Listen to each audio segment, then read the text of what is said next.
Sun travels வடமாகாணத்தில் சட்டபூர்வமான அனுமதியுடன் இயங்குகின்ற visa consultants and ticket agent. உங்கள் பெறுமதியான கடவுச்சீட்டுகள், ஆவணங்கள் போன்றவற்றுக்கு பாதுகாப்பான அனுமதி பெற்ற நிறுவனம் சன் டிராவல்ஸ்.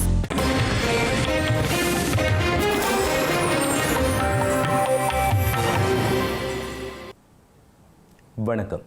இது ஐபிசி தமிழின் காலை நேர பிரதான செய்திகள். முதலில் தலைப்புச் செய்திகள். வட்டுக்கோட்டை தீர்மானம் வெறும் வரலாற்று ஆவணமல்ல, இளையோர் கையில் ஒப்படைக்க வேண்டிய அரசியல் சிந்தனை என்கிறார் வேலன் சுவாமிகள். காப்போத்து சாதாரண தர பரீட்சை வடக்கில் கடந்த ஆண்டை விட அதிகளவான மாணவர்கள் உயர்தரத்திற்கு தகுதி. நீர்ப்பாசன அமைப்புகளை சுற்றியுள்ள ஆக்கிரமிப்புகள், திருகோணமலையில் முக்கிய கலந்துரையாடல். தெல்லிப்பளை வைத்தியசாலை மத்திய அரசிடம் செல்வதை தடுக்க வேண்டும், சட்டவிரோத செயல் என்கிறார் சுரேஷ் பிரேமச்சந்திரன். வாக்குறுதியை மீறி செயற்படும் தமிழக முதல்வர், ஆளுநர் உரை விவாத நீரலையை முடக்கியதாக எதிர்க்கட்சி முறைப்பாடு. மீண்டும் மூடப்பட்டது ஹோர்முஸ் நீரிணை, அமெரிக்கா ஈரான் அமைதி ஒப்பந்தத்தில் அதிரடி முறிவு. இனி தொடர்வது விரிவான செய்திகள்.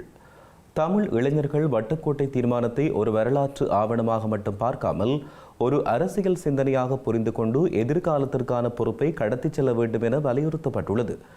தமிழ் மக்களின் விடுதலை பயணத்தில் புலம்பெயர் தமிழர்களின் பங்கும் இன்றியமையாதுள்ளதாகவும் வட்டுக்கோட்டை 50 எழுச்சி மாநாட்டில் சுட்டிக்காட்டப்பட்டுள்ளது. அத்துடன் ஈழத்தமிழரின் தேசிய கேள்வியை வட்டுக்கோட்டை தீர்மானத்தினூடாக அணுகுமாறு தமிழக முதல்வரிடமும் கோரிக்கை விடுக்கப்பட்டுள்ளது.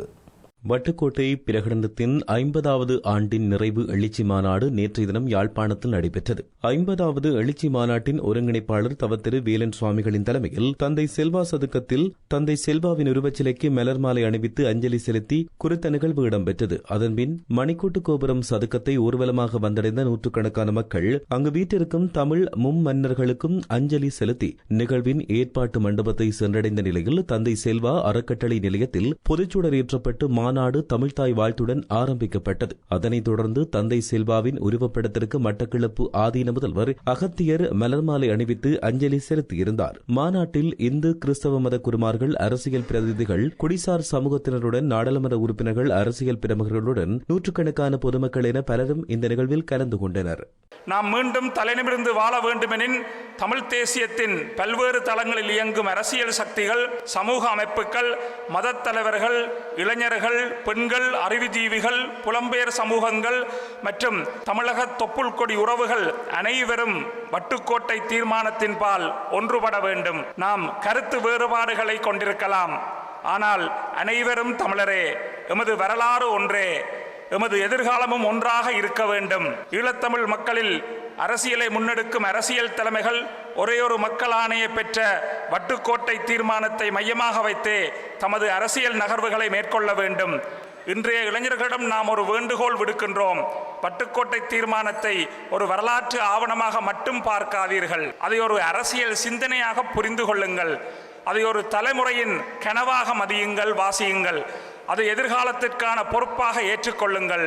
சிங்கள சகோதர சகோதரிகளே, உங்களுக்கு தொடர்ச்சியாக உங்களின் அரசியல்வாதிகளினாலும் பேரினவாத சிந்தனையாளர்களினாலும் பரப்பப்பட்ட பொய்யான வியாக்கியானங்கள் போல் நாம் பயங்கரவாதத்தினால் இந்த தீவை கூறு போட விளையவில்லை. நாம் காலனித்துவ ஆட்சியினால் பறிக்கப்பட்ட எமது நாட்டினை, எமது இறைமேனியே மீளவும் கேட்கின்றோம். அன்புடைய உறவுகளே, வட்டுக்கோட்டை 50 ஒரு முடிவல்ல, வரலாற்றை நினைவுகூறும் ஒரு நிகழ்வாக மட்டுமன்றி தமிழர் அரசியல் சிந்தனையை புதுப்பிக்கும் ஒரு சந்திப்பாகவும் இது அமைய வேண்டும். இது ஒரு புதிய ஆரம்பம். பூமி பந்தங்கும் பறந்து வாழும் தமிழினம் தமிழ் தேசியம் என்ற ஒற்றை குடையின் கீழ் ஒன்றுபட வேண்டும். தமிழன் இல்லாத நாடும் இல்லை, தமிழனுக்கு என்று ஒரு நாடும் இல்லை என்ற குறையை போக்க வட்டுக்கோட்டை தீர்மானம் முன்மொழிந்த எமது தேசத்தினை கட்டியெழுப்ப ஒன்றுபட வேண்டும். இதனூடாக தமிழருக்கான தேசம் இந்த மண்ணில் பிறக்க அனைவரும் பாடுபட வேண்டும். வட்டுக்கோட்டை தீர்மானத்தின் ஆன்மா இன்று எம்மிடம் ஒரு கேள்வியை எழுப்புகிறது. நீங்கள் பெற்ற வரலாற்று பொறுப்பை அடுத்த தலைமுறைக்கு எவ்வாறு கொண்டு செல்லப் போகிறீர்கள்? அந்த கேள்விக்கான பதிலை எமது செயல்களால் வழங்குவோம். தற்போது எம்முன்னே உள்ள ஜனநாயக தெரிவான சர்வதேசத்தினால் நடாத்தி கண்காணிக்கப்படும் சர்வசன வாக்கெடுப்பினூடாக எமது தேசத்திற்கான சர்வதேச அங்கீகாரத்தினை பெற வேண்டும். நமக்கான ஜனநாயக தெரிவுகள் மூடப்படும் இடத்து காலம் உரிய வழிகளை திறக்கும். 2025 ஆண்டிற்கான கல்வி பொதுத்தராதர சாதாரண தர பரீட்சை பெறுபவர்களின் அடிப்படையில் வடக்கு மாகாணத்திலிருந்து தோற்றிய மாணவர்களில் 70.1% கல்வி பொதுத்தராதர உயர்தர பிரிவில் கற்பதற்கான தகுதியை பெற்றுக் கொண்டுள்ளனர். கடந்த ஆண்டு தரவுகளுடன் ஒப்பிடும்போது இம்முறை மாணவர்களின் உயர்தரத்திற்கான தேர்ச்சி வீதத்திலும் தேசிய மட்ட தரவரிசையிலும் வடக்கு மாகாணம் குறிப்பிடத்தக்க வளர்ச்சியை பதிவு செய்துள்ளது. 2025 ஆண்டிற்கான கல்வி பொது தராதர சாதாரண தர பரீட்சை பெறுபவர்களின்படி வடக்கு மாகாணத்தில் 566 மாணவர்கள் 9 பாடங்களிலும் அதிவிசேட சித்திகளை பெற்றுக் கொண்டுள்ளனர். அத்துடன் அகில இலங்கை ரீதியான மாகாண மட்ட அடைவு நிலைகளின் அடிப்படையில் இந்த முறை வடக்கு மாகாணம் தேசிய மட்டத்தில் 8ஆம் இடத்தை பெற்று முன்னேற்றம் அடைந்துள்ளது. கடந்த 2024 ஆண்டு நடைபெற்ற காப்போத சாதாரண தர பரீட்சை பெறுபவர்களின்படி வடக்கு மாகாணம் 69.87% தேர்ச்சியுடன் தேசிய மட்டத்தில் 9ஆம் இடத்தை பெற்றுக் கொண்டது. என்னும் இந்த பரீட்சைக்கு தோற்றிய மாணவர்களில் 627 பேர் அனைத்து பாடங்களிலும் சித்தியடைய தவறியுள்ளனர். திருகோணமலை மாவட்டத்தில் உள்ள குளங்கள் மற்றும் நீர்ப்பாசன அமைப்புகளை சுற்றியுள்ள ஆக்கிரமிப்புகள் தொடர்பாக முக்கிய கலந்துரையாடல் ஒன்று இடம்பெற்றுள்ளது. மாவட்ட செயலக உப ஒன்று கூடல் மண்டபத்தில் இந்த கலந்துரையாடல் இடம்பெற்றுள்ளது.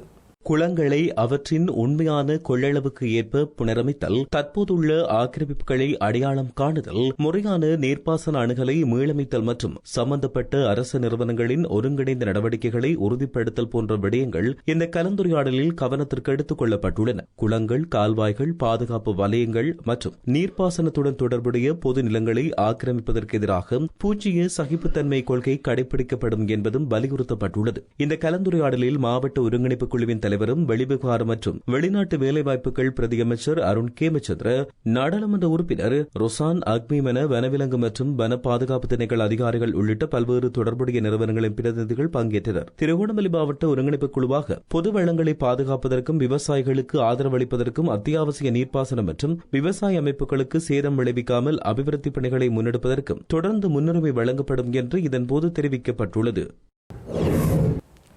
யாழ்ப்பாணம் தெல்லிப்பளை ஆதார வைத்தியசாலை மற்றும் அதனுடன் இணைந்துள்ள புற்றுநோய் சிகிச்சை பிரிவை மத்திய அரசாங்கத்திடம் ஒப்படைக்க வேண்டும் என்ற முன்மொழிவு அரசியல் சாசனத்திற்கும் 13வது திருத்த சட்டத்திற்கும் முரணானது என ஈழ மக்கள் புரட்சிகர விடுதலை முன்னணியின் தலைவர் சுரேஷ் பிரேமச்சந்திரன் தெரிவித்துள்ளார். யாழ்ப்பாணத்தில் இடம்பெற்ற ஊடக சந்திப்பிலேயே அவர் இவ்வாறு குறிப்பிட்டுள்ளார்.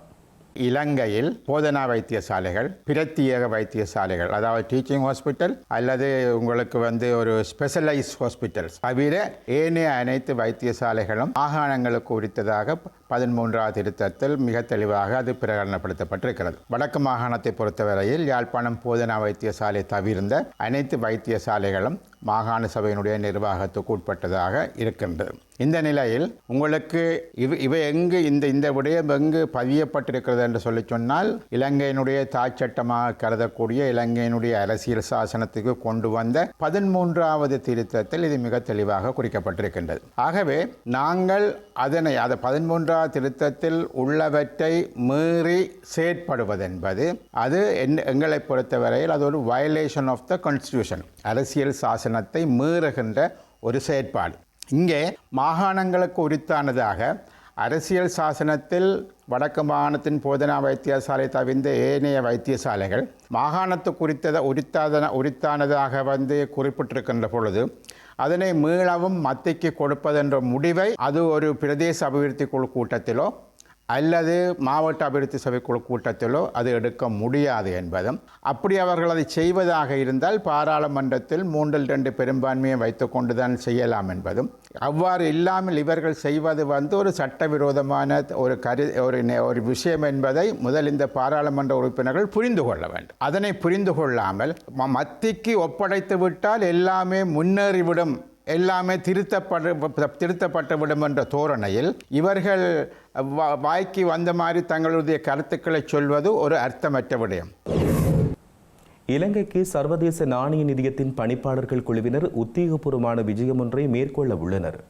எதிர்வரும் ஜூன் மாதம் 24ஆம் தேதி முதல் ஜூன் மாதம் 30ஆம் தேதி வரையான காலப்பகுதியில் இலங்கையில் தங்கியிருந்து இந்த விஜயத்தை மேற்கொள்ள உள்ளனர் என்றும் தெரிவிக்கப்பட்டுள்ளது. இந்த விஜயத்தின் பொழுது சர்வதேச நாணய நிதியத்தின் அதிகாரிகள் இலங்கையின் சமீபத்திய பொருளாதார வளர்ச்சியை மதிப்பீடு செய்யவும், இலங்கையின் பொருளாதார சீர்திருத்த திட்டத்தின் செயற்பாடுகள் குறித்து கலந்துரையாடவும் எதிர்பார்ப்பதாக தெரிவிக்கப்பட்டுள்ளது.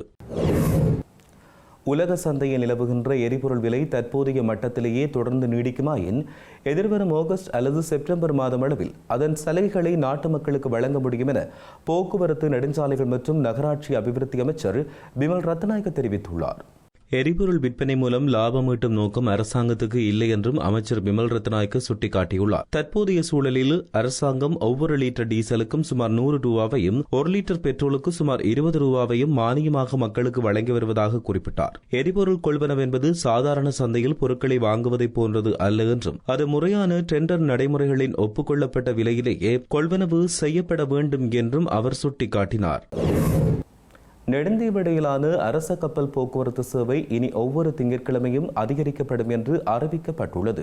ஒவ்வொரு திங்கட்கிழமையும் நெடுந்தீவிலிருந்து காலை 6:15 மணிக்கும் காலை 6:45 மணி ஆகிய நேரங்களில் குறிகட்டுவார் நோக்கி புறப்பட்டு மீண்டும் குறிகட்டுவாரில் இருந்து காலை 7:30 மணி, காலை 8:30 மணி ஆகிய நேரங்களில் நெடுந்தீவை நோக்கி செல்ல ஏற்பாடாகியுள்ளது. மாலை நேர சேவையில் தேவை ஏற்படின் மேலதிக அரசு படகுகளை சேவையில் ஈடுபடுத்த ஏற்பாடு செய்யப்பட்டுள்ளது. நெடுந்தீவு குறிகட்டுவான் இடையிலான சேவையில் ஈடுபடும் வீதி அபிவிருத்தி அதிகார சபையின் பொறுப்பில் உள்ள வடதாரக, நெடுந்தாரக என்பன திருத்த வேலை நிறைவடைந்து தற்போது சேவையில் ஈடுபடுத்தப்பட்டுள்ளமை குறிப்பிடத்தக்கது. சர்வதேச யோகா தினத்தை முன்னிட்டு இந்திய துணை தூதரகத்தின் ஏற்பாட்டில் யாழ்ப்பாண துரியப்பா விளையாட்டரங்கில் நேற்றைய தினம் காலை யோகா தின நிகழ்வுகளும் யோகாசன கலைகளும் இடம்பெற்றது. இந்திய துணை தூதரக தூதுவர் சாய் முரளி தலைமையில் இந்த நிகழ்வுகள் இடம்பெற்றுள்ளன. யாழ் மாவட்டத்தில் உள்ள சித்து ஆயுர்வேத வைத்தியர்கள், யோகாசன மாணவர்கள் அடங்கலாக 2500க்கும் மேற்பட்ட யோகாசன மாணவர்கள் இந்த நிகழ்வில் கலந்து கொண்டு தமது திறமைகளை வெளிப்படுத்தினர். ஆரோக்கியமான முதுமைக்கான யோகம் என்ற துணைப்பொருளில் இந்த யோகாசன நிகழ்வுகள் இடம்பெற்றன. இதன்போது பங்கு பெற்றிய மாணவர்களுக்கு சான்றிதழ்களும் இந்திய துணை தூதரகத்தால் வழங்கி வைக்கப்பட்டுள்ளன. இந்த நிகழ்வில் நாடாளுமன்ற உறுப்பினர் சுந்தரமூர்த்தி ரஜீவன், யாழ்ப்பாண போதனா வைத்தியசாலையின் பணிப்பாளர் சத்தியமூர்த்தி, யாழ்ப்பாண பல்கலைக்கழக சித்த வைத்திய வைத்தியப்பீட வைத்தியர்கள், யோகாசன ஆசிரியர்கள், மாணவர்கள் என பலரும் இதில் கலந்து கொண்டனர்.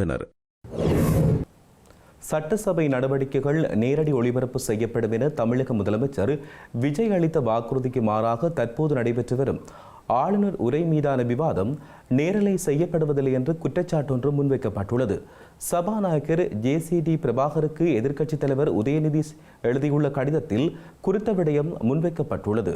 தமிழக சட்டசபையில் மேகதாது அணை கட்டுவதை கண்டித்து கடந்த 19ஆம் தேதி முதல்வர் விஜய் கொண்டு வந்த அரசின் தீர்மானத்தின் மீதான விவாதங்கள் நேரலை செய்யப்பட்டதாகவும் அதன்பின் உடனடியாக இணைப்பு துண்டிக்கப்பட்டதாகவும் எதிர்க்கட்சித் தலைவர் உதயநிதி ஸ்டாலின் குற்றச்சாட்டை முன்வைத்தார். ஆளுநர் உரை மீதான விவாதம் மற்றும் எதிர்க்கட்சியின் விவாதங்கள் முற்றிலும் இருட்டடிப்பு செய்யப்பட்டு ஆளும் கட்சிக்கு வேண்டிய விவாத காட்சிகள் மட்டும் திருத்தப்பட்டு மாலையில் வெளியிடப்பட்டதாகவும் அவர் குறிப்பிட்டார். மக்கள் பிரதிநிதிகளின் பேச்சை மறைப்பது மக்களை அவமானப்படுத்துவதாகும் என்றும் சட்டசபை மாண்பை குலைப்பதற்கு சமம் என்றும் குற்றச்சாட்டுரை முன்வைத்தார். அத்துடன் ஊடகங்களுக்கு செய்திகளை வழங்க மறுப்பதும், அரைகுறை செய்திகளை அளிப்பதும், தாம் தருவதை மட்டுமே ஒளிபரப்ப வேண்டும் என்று கூறுவதும் பொருத்தமற்றதென்றும் அவர் குறித்த கடிதத்தில் தெரிவித்தார். சட்டசபை, மக்கள் பிரதிநிதிகள், ஊடகங்கள் ஆகிய அனைத்தையும் ஒரே நேரத்தில் அவமானப்படுத்தும் செயல் இடம்பெற்றுள்ளதாகவும் அவர் பாரிய குற்றச்சாட்டொன்றை முன்வைத்துள்ளார். அத்துடன் சட்டசபை நடவடிக்கைகளை நேரலை செய்ய தங்களுக்குள் அதிகாரத்தை பயன்படுத்தி உடனடியாக நடவடிக்கை எடுக்க வேண்டும் என்றும், இல்லாவிட்டால் மக்கள் அளித்த வாக்குறுதிகளுக்கு மரியாதையின்றி போய்விடும் என்றும் தெரிவிக்கப்பட்டுள்ளது.